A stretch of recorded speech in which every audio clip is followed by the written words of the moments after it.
Oh my goodness, the bonus room of all bonus rooms.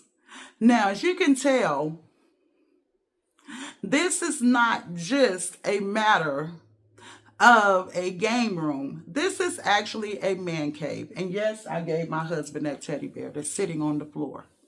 I did. But this is actually his man cave. This video is about actually these bonus rooms, man caves, toy room, okay?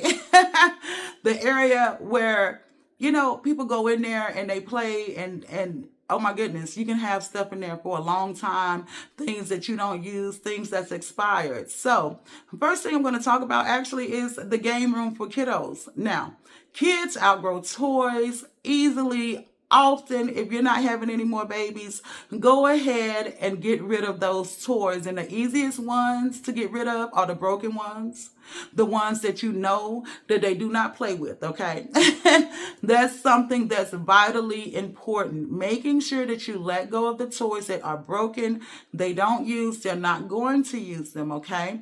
And then also, one thing that's very close to my heart are choking hazards for kids. If it's a choking hazard and got a million pieces and you have a 1 year old crawling around or walking around, they can put it in their mouth. You may want to go ahead and get rid of those as well, or at least contain those pieces for the older child who knows better. But just be very mindful, because I've been in houses before where there are a lot of very small pieces all on the floor, and it is dangerous for the children, physically, and then also physically, to where they can actually choke on it. Okay, so keep this in mind as you go through that room in there with the kids. Now, if you try to get the kids to make some decisions about letting go, they may try to hold on to everything that they think they're going to play with, or they may be willing participants. This is the perfect time to test the theory, see potentially what are they going to do? How are they going to respond to letting go of toys?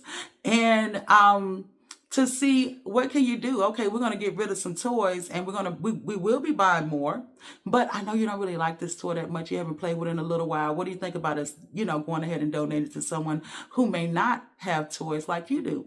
Now we're teaching them compassion, kindness, giving, right? These are all good character traits that we want our children to have. So getting them involved is not a bad idea. Now, if you have a child that's very resistant, you might want to go ahead and move forward without them and make the best decision that you can. But it is a good thing when kids are involved, because guess what? They learn. They learn, they learn, they learn. And they are learning from you. They are learning to create space in their world for newness when you take them through this process, okay? Now, another thing I want to shift gears on is the man cave. When it comes to husbands and wives, or couples together, the one thing that I realize is that sometimes when I hear people say, my husband keeps a lot of stuff, or my wife keeps a lot of stuff, okay, a man cave or woman cave is the perfect outlet for that type of behavior. And it also can be used to set a boundary. My husband's man cave is for his things. All of the things in here, they're his, okay? I don't mess with his stuff. This is the place where he can put his things, his games, he got his TV, he can watch football. This is the boundary. He does not bring it into the bedroom.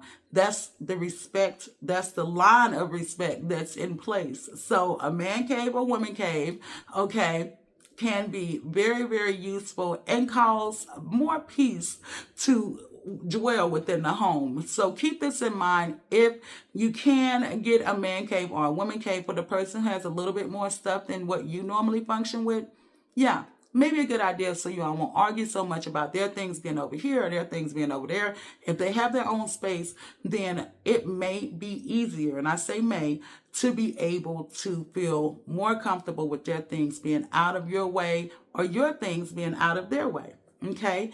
And it's just all about respect, and it's truly, truly about boundaries.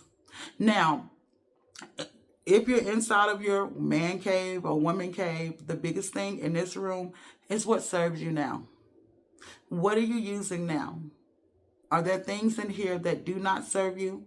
And if so, are you willing to go ahead and let go of that so you can bring in things that actually fit your now, your today, okay? Because we're always evolving, we're always growing, we're always expanding. So what do you need to create space for? Keep this in mind. What do you want new? I had someone one day tell me that they wanted to get a new set for their game room, but you have to get the old out before you get the new in, okay? So I encourage you, do the same thing. If you want to redesign your man cave or woman cave or game room, you have to remove the old before you can receive the new.